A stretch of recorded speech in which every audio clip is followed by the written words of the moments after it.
আমন্ত্রণ জানাচ্ছি আপডেট সংবাদে। শুরুতেই জানিয়ে দিব গুরুত্বপূর্ণ শিরোনাম, এরপরেই থাকবে বিস্তারিত। গাজা সিটি দখলে এগিয়ে যাচ্ছে ইসরায়েল।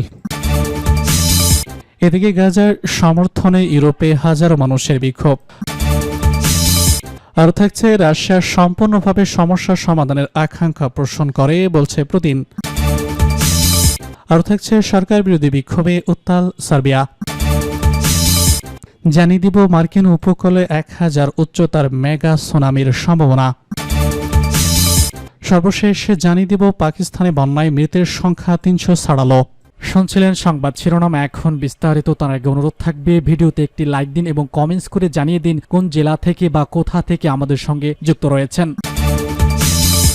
গাজা সিটি দখলে এগিয়ে যাচ্ছে ইসরায়েল। ইসরায়েলি বাহিনী গাজা সিটিতে আল তাহলি হাসপাতালে বোমা হামলা চালিয়েছে। এতে 7 জন নিহত হয়েছেন। একই সঙ্গে সামরিক বাহিনী শহরটি দখল করার পরিকল্পনায় এগিয়ে যাচ্ছে এবং 10 লাখেরও বেশি ফিলিস্তিনিকে দক্ষিণের কেন্দ্রীভূত এলাকায় জোরপূর্বক স্থানান্তর করার প্রস্তুতি চলছে, খবর আল জাজিরার। প্যালেস্টাইনের স্বাস্থ্য মন্ত্রণালয়ের তথ্য অনুযায়ী গত 24 ঘন্টায় ইসরায়েলি অবরোধ এবং ত্রাণের অভাবে আরও 11 জনের মৃত্যু হয়েছে। এ পর্যন্ত মৃতের সংখ্যা বেড়ে দাঁড়িয়েছে 251 জনে, যাদের মধ্যে 108 জন শিশু। ইসরায়েলে হাজার হাজার মানুষ তেল আবিবে বিক্ষোভ করেছে। তারা গাজার যুদ্ধ বন্ধের এবং হামাসের কাছে বন্দী থাকা মুক্তিদের দাবি করেছে। আন্তর্জাতিক পর্যায়ে এ নিয়ে দ্বন্দ্বের ঢেউ চলছে। বিশেষ করে আল জাজিরার সাংবাদিকদের হত্যার পর এই মাত্রা আরও বেড়েছে। ইসরায়েল গাজা যুদ্ধের ফলে এখনও পর্যন্ত 61,827 ফিলিস্তিনি নিহত এবং 1,55,275 আহত হয়েছেন। এছাড়া 7 অক্টোবর 2023 সালের হামাসের হামলায় ইসরায়েলে 1140 জন নিহত এবং 200-এরও বেশি মানুষ বন্দী হয়েছিলেন। গাজার সমর্থনে ইউরোপে হাজারো মানুষের বিক্ষোভ। ইসরায়েলে হামলা বন্ধ এবং অবিলম্বে যুদ্ধবিরতির দাবিতে ইউরোপের বিভিন্ন দেশে হাজারো মানুষ বিক্ষোভে অংশ নিয়েছেন। শনিবার সুইডেনের রাজধানী স্টকহোমে ওডেল প্ল্যান স্কোয়ারে বিক্ষোভকারীরা গাজা এবং দক্ষিণ তীরে ইসরায়েলের আগ্রাসনের বিরুদ্ধে প্রতিবাদ জানান। তারা ফিলিস্তিনি পতাকা এবং নিহত সাংবাদিকদের ছবি বহন করেন। নিহত আল জাজিরার সাংবাদিকদের প্রতি শ্রদ্ধা জানাতে কালো পোশাক পরে প্রতীকী কফিনও বহন করা হয়। গাজায় হত্যা অনুযায়ী 7 অক্টোবর 2023 থেকে এখনো পর্যন্ত ইসরায়েলি হামলায় 240 জন সাংবাদিক প্রাণ হারিয়েছেন। আয়ারল্যান্ডের রাজধানী ডাবলিনে হাজার হাজার স্বাস্থ্যকর্মী মিছিল করেছেন। ডাক্তার নার্স স্বাস্থ্যকর্মীরা ফিলিস্তিনি পতাকা এবং নিহত ব্যক্তিদের ছবি সম্মিলিত পোস্টার হাতে নীরবে পদযাত্রা করেন। স্কটল্যান্ডের গ্লোবালতে বড় বিক্ষোভ হয়। সেখানে স্থায়ী মন্ত্রী মাইরি অংশ নেন এবং প্ল্যাকার্ড লিখেছেন, ফিলিস্তিনিদের জন্য এখনই শান্তি। তিনি বলেছেন, চলমান হত্যার বিরুদ্ধে আমাদের দাঁড়াতেই হবে। ইংল্যান্ডের নরউইচ নিষিদ্ধ সংগঠন আরেকটাইন অ্যাকশনের পক্ষে বিক্ষোভে অংশ নেওয়ায় 13 জনকে গ্রেপ্তার করেছে পুলিশ। গত সপ্তাহে লন্ডনে একই অভিযোগে 500 জনকে আটক করা হয়েছিল। আরেকটি বড় পদযাত্রা হয় ইংল্যান্ডের বাকিংহামে। সেখানে হাজারো মানুষ রয়্যাল এয়ারফোর্স হাই ইভলিম ঘাঁটি ঘিরে গাজায় ইসরায়েলের গণহত্যায় যুক্তরাজ্যের সামরিক সহযোগিতা বন্ধের দাবি জানান। প্যালেস্টাইন সলিডারিটি ক্যাম্পাইন সামাজিক যোগাযোগ মাধ্যমে লিখেছে, ব্রিটিশ সরকার ইসরায়েলকে অস্ত্র সরবরাহ করে এই যুদ্ধ চালু রাখছে। এটা বিপজ্জনক। জাতিসংঘ আন্তর্জাতিক সম্প্রদায়ের যুদ্ধবিরতির আহ্বান উপেক্ষা করে ইসরায়েল 2023 সালের অক্টোবর থেকে গাজায় যুদ্ধ চালিয়ে যাচ্ছে। এ পর্যন্ত অন্তত 61,900 ফিলিস্তিনি নিহত হয়েছেন। গত নভেম্বরে আন্তর্জাতিক অপরাধ আদালত ইসরায়েলের প্রধানমন্ত্রী বেনিয়ামিন নেতানিয়াহু এবং সাবেক প্রতিরক্ষা মন্ত্রী ইয়োভ গ্যালেন্টের বিরুদ্ধে যুদ্ধ অপরাধের অভিযোগে গ্রেফতারি পরোয়ানা জারি করে। রাশিয়ার শান্তিপূর্ণভাবে সমস্যার সমাধানের আকাঙ্ক্ষা পোষণ করে বলছে পুতিন।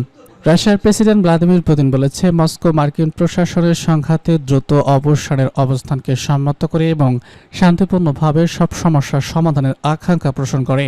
এক প্রতিবেদনে সব তথ্য জানিয়েছে তুরস্কের বার্তা সংস্থা আনাদোলু। এদিকে ক্রেমলিন এক বিবৃতিতে জানিয়েছে, শুক্রবার আলাস্কায় মার্কিন প্রেসিডেন্ট ডোনাল্ড ট্রাম্পের সঙ্গে শীর্ষ সম্মেলন থেকে ফিরে আসার পর পুতিন আলোচনায় ফলাফল নিয়ে আলোচনা করার জন্য রাশিয়ার শীর্ষ কর্মকর্তাদের সঙ্গে দেখা করেছেন। রাশিয়ার নেতা এই সফরকে সময়োপযোগী এবং অত্যন্ত কার্যকর বলে বর্ণনা করেছেন। রুশ প্রেসিডেন্ট বলেছেন, অবশ্যই আমাদের কাছে এই সংকটের উৎপত্তি এবং কারণগুলো গুলি নিয়ে আলোচনা করার সুযোগ ছিল, যা আমরা কাজে লাগিয়েছি। এই মূল কারণগুলো দূর করার সমাধানের ভিত্তি হওয়া উচিত। তিনি বলেন, এটি ছিল আমেরিকান প্রতিপক্ষের কাছে রাশিয়ার অবস্থান শান্তভাবে এবং স্পষ্টভাবে পূর্ণ ব্যক্ত করার একটি সুযোগ। তিনি বলেন, অবশ্যই আমরা মার্কিন প্রশাসনের অবস্থানকে সম্মত করি। তারা দ্রুত শত্রুতা বন্ধের প্রয়োজনীয় উপর রেখে এবং আমরাও তা চাই এবং শান্তিপূর্ণ উভয় সকল সমস্যার সমাধানে এগিয়ে যেতে চাই। তার মত, ট্রাম্পের সঙ্গে বৈঠকটি খুবই উন্মুক্ত এবং বাস্তবসম্মত ছিল এবং পক্ষগুলোকে প্রয়োজনীয় সমাধানের কাছাকাছি আনতে অবদান রেখেছিল। শুক্রবার আলাস্কায় 3 ঘন্টারও বেশি সময় ধরে রুদ্ধদ্বার আলোচনার পর ট্রাম্প এবং পুতিনকে বেশ উচ্ছ্বসিত দেখা যায়। রুশ নেতা বলেছেন তারা একটি বোঝাবুঝিতে পৌঁছেছেন। মার্কিন প্রেসিডেন্ট তার পক্ষ থেকে জানিয়েছেন তারা কিছুটা অগ্রগতি করেছেন, তবে ইউক্রেন যুদ্ধ অবসান ঘটাতে তারা কোনো চুক্তিতে পৌঁছাননি বলে স্বীকার করেছেন তিনি। সরকার বিরোধী বিক্ষোভে উত্তাল সার্বিয়া। সরকার বিরোধী বিক্ষোভে উত্তাল হয়ে উঠেছে ইউরোপের দেশ সার্বিয়া। ব্যাপক পুলিশি বাধার মুখেও দেশটির তীব্র আকার ধারণ করেছে এই আন্দোলন। স্থানীয় সময় শনিবার রাজধানী বেলগ্রেডে বিক্ষোভকারীদের ছত্রভঙ্গ করতে টিয়ার গ্যাস নিক্ষেপ করেছে পুলিশ। ভ্যালিভি শহরে ক্ষমতাসীন দল সার্বিয়ান প্রোগ্রাম পার্টি এর কার্যালয় লক্ষ্য করে হামলা চালায় বিক্ষোভকারীরা। কার্যালয়ে পাথর ছুড়ে জানালা ভেঙে ফেলে এবং ভাঙচুর চালানো তারা কেউ কেউ বাজে এবং ফ্লোরার নিক্ষেপ করে। বেশ কয়েক মাস ধরে বিক্ষোভ চললেও সম্প্রতি আন্দোলনকারীদের উপর পুলিশের নির্যাতনের অভিযোগ ওঠায় ব্যাপক মাত্রায় ছড়িয়ে পড়ে বিক্ষোভ। এতদিন শান্তিপূর্ণ আন্দোলন চললেও বুধবার রাতে সংঘর্ষে আহত হয় 27 পুলিশ সদস্য এবং প্রায় 800 জন বেসামরিক নাগরিক।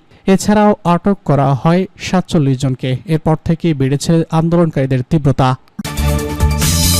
মার্কিন উপকূলে 1000 ফুট উচ্চতায় মেগা সুনামির সম্ভাবনা।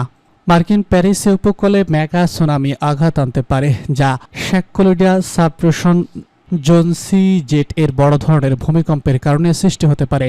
নতুন গবেষণা অনুযায়ী এই সুনামির কারণে উপকূলীয় এলাকায় অর্থাৎ ভূমিধস এবং শত শত ফুট উচ্চতার ঢেউ তৈরি হতে পারে। এতে লাখ লাখ মানুষ, অবকাঠামো এবং ভয়াবহ পরিবেশের ক্ষতি হওয়ার ঝুঁকি রয়েছে। গবেষকরা বলছেন এখনই উন্নত প্রাথমিক সতর্কবার্তা ব্যবস্থা এবং দৃঢ় অবকাঠামো গড়ে তোলা অত্যন্ত জরুরি। ভার্জিনিয়া টেকের গবেষক টিকা দোয়া ভার্জিনিয়া টেক গবেষক দলের নেতৃত্বে সতর্ক করেছেন সিএস জেট প্রায় 600 মাইল বিস্তৃত উত্তর ক্যালিফোর্নিয়া থেকে ভস্কোভার আইল্যান্ড পর্যন্ত। এখানে জোয়ার ফিটফুটুকা প্লেনের নিচে নর্থ আমেরিকান প্লেটের সর্ট চালার বিশাল টেকনিক্যাল চাপ সঞ্চারিত হচ্ছে। তারা আন্দাজ করেছেন আগামী 50 বছরে এখানে 8.0 বা ততোধিক ভূমির 15% সম্ভাবনা রয়েছে। গবেষণায় বলা হয়েছে ভূমিকম্প ঘটলে উপকূলীয় এলাকা অর্থাৎ 6.5 ফুট পর্যন্ত নিম্নমুখী হতে পারে, যা বন্যা প্রবাহ বৃদ্ধি করে এবং শতাধিক উচ্চতার সুনামি ঢেউ তৈরি করবে। ফলে পশ্চিম উপকূলে মিলান মানুষ, গুরুত্বপূর্ণ অবকাঠামো এবং পরিবেশ বিধ্বস্ত হবে।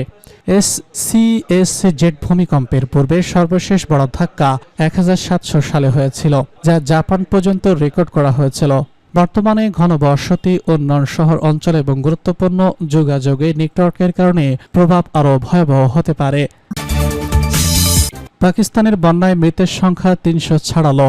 উত্তর পাকিস্তানে ভারী বৃষ্টির ফলে বিষ্ট ভূমিধস এবং আকাঙ্ক্ষিক বন্যায় মৃতের সংখ্যা কমপক্ষে 321 জনে দাঁড়িয়েছে। এই তথ্য জানিয়েছে দেশটির দুর্যোগ কর্তৃপক্ষ।